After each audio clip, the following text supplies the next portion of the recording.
नमस्कार साथियों, आप लोगों को जो भी शिकायत होगी कि हम काफ़ी दिनों के बाद में वीडियो आप लोगों को बना रहे हैं, यूपीएसआई से संबंधित मेनली परीक्षा तिथि हमने आपको पहले भी बताया था, अक्टूबर से लेकर नवंबर के बीच में।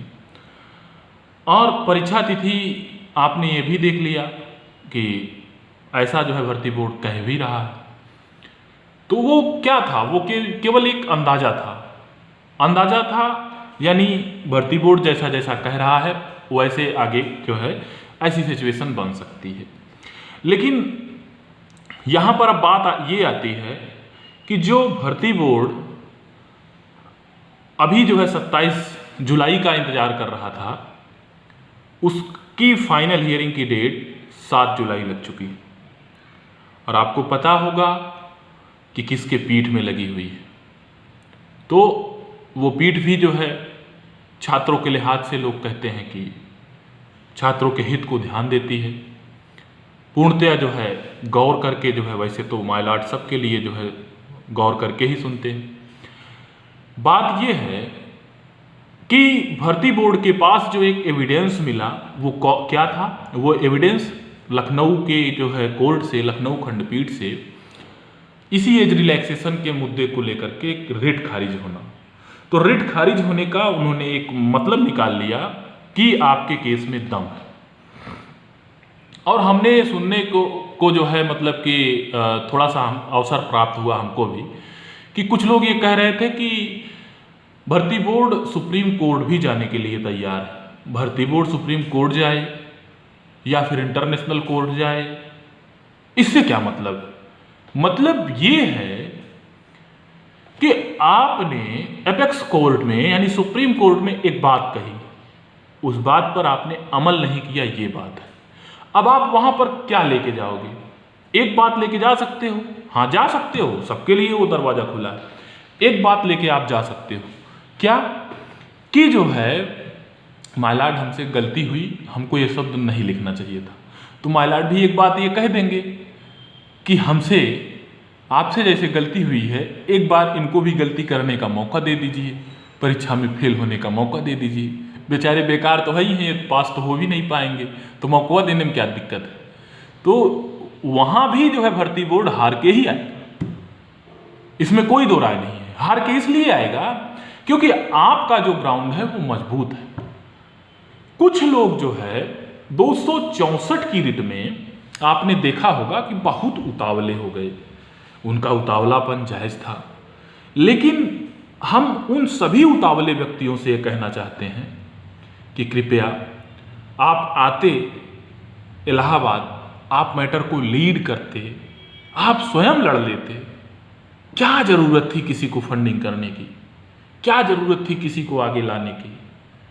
आपने देखा होगा कि उसी ग्रुप से एक और ग्रुप है जो कि एक जो है रिट के लिए तो बहुत जल्दी किया, लेकिन दूसरी रिट के लिए उनके भी बच्चे बचे हुए। क्या वो उनके लिए परेशान नहीं होंगे? क्या वो लोग उनके प्रति अन्याय किए? एक चीज आप हमको बता दीजिए कि जब बुक आपके पास 6 ठो है पढ़ने के लिए, तो क्या आप सभी के सभी में जो है एकदम जो है महारत हासिल कर लेंगे? मैं ऐसे उपद्रवी लड़कों से यही इतना कहना चाहूंगा कि आपको मौका मिले और आप दरोगा के सितारे जमाइए, और फिर उसके बाद हम आपकी हर बात को मानने के लिए तैयार हैं। और एक चीज मैं आप लोगों को यह भी आश्वस्त करना चाहता हूं कि अगर आपका फॉर्म नहीं भरा गया तो जिनके फॉर्म भर चुके हैं वो भी परीक्षा नहीं देंगे, ये कानून कहता है। वो भी परीक्षा नहीं देंगे। अगर आपका फॉर्म नहीं भरा गया तो वो भी परीक्षा नहीं देंगे जिन्होंने फॉर्म भर लिया है कोर्ट के उस इंटरिम ऑर्डर के आधार पर। अगर ऐसा हो गया तो समझ लीजिए कि बहुत बड़ा अनुभव होगा, और ऐसा अनुभव नहीं होगा, आप ये समझ लीजिए। तो आप आश्वस्त रहिए कि अगर उनका फॉर्म भरा गया है तो आपका भी फॉर्म भरा जाएगा, चाहे परीक्षा से 10 दिन पहले।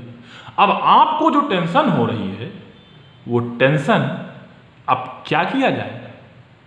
उस टेंशन के लिए टेंशन तो है ही है, अब आप अपनी परिपक्वता दिखाइए। अपनी परिपक्वता के साथ में हमने ये देखा कि उस ग्रुप में कितना लोग जो है अनाप शनाप बोल रहे थे, और हमको भी जो है कुछ लोगों ने कहा कि हम इनके सपोर्टर हैं, हम किसी के सपोर्टर नहीं, हम सिर्फ आप लोगों के सपोर्टर हैं, और इसीलिए हम आपके लिए वीडियो बनाना शुरू किया था। और सबसे पहले, आज से नहीं, जब से वैकेंसी नहीं आई थी तब से हम मेहनत कर रहे हैं इसके लिए। EWS के मार्फत हम आप लोगों को छूट दिलवाने का प्रयास किए। सेंट्रल में जब नहीं मिला तो थक हार हताश करके हम लोग जो है आप लोगों के लिए जो है लोगों से उसमें अमोर सर लीडिंग कर रहे थे। अब कोई व्यक्ति तो चाहिए था लीड करने के लिए, अब वो व्यक्ति लीड कर रहा है तो उसका सपोर्ट क्यों ना करें? आप बता दीजिए, उचित कारण आप एक बता दीजिए। तो इन सारी चीज़ों के लिए, लेकिन अब फाइनल हियरिंग में की चर्चा कर ली जाए कि जो फाइनल हियरिंग है 7 तारीख को, वो फाइनल, देखो कोर्ट की बात जो है कोई भी व्यक्ति नहीं जान सकता है और किसी भी फोरकास्टिंग के आधार, लेकिन इतना जान लीजिए कि अगर जज साहब ने आपको इतना बड़ा रिलीफ दिया है कि 27 से 7 यानी 20 दिन का अंतराल कम कर दिया है, तो कहीं ना कहीं कुछ न कुछ दम है, कुछ न कुछ अच्छा होगा। इसका आप जो है इत्मीनान कर लीजिए।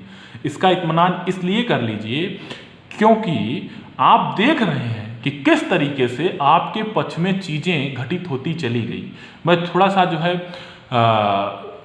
आध्यात्मिक प्रवृत्ति का आदमी हूँ। आपने देखा होगा कि रिट फाइलिंग से लेकर के हियरिंग तक हमेशा मंगलवार को अभी तक होती आई। अब आगे किस दिन पड़ता है आप देख लीजिए, वो नहीं पता, लेकिन इंटरिम ऑर्डर आपके पक्ष में यदि आया है तो इतना आप जान लीजिए कि आगे भी आपके ही पक्ष में आएगा। नहीं आएगा तो कौन सी बड़ी बात हो जाएगी यार, कोर्ट में लड़ने गए हो। कोई पहलवान कुश्ती के जो है रिंग में जब उतरता है, कुश्ती के मैदान में उतरता है, तो सिर्फ इसके लिए कि जो है हार गए इसलिए गए क्यों थे, ये आप नहीं कह सकते हो। बात रही चंदा की, बिना चंदे के कौन लड़ता। और आपने ये देखा होगा कि एक ग्रुप किस तरीके से आप लोगों को बार बार बताया कि हम बहुत बड़े बड़े वकील खड़े करेंगे, फंडिंग भी उन्होंने किया उसके नाम पर, लेकिन वो बड़े वकील उन्होंने नहीं खड़े किए, लेकिन उन्होंने अपने तजुर्बे से जो दीपक कुमार ने जो है रेड फाइल की उसमें जो है कनेक्ट करा दिए।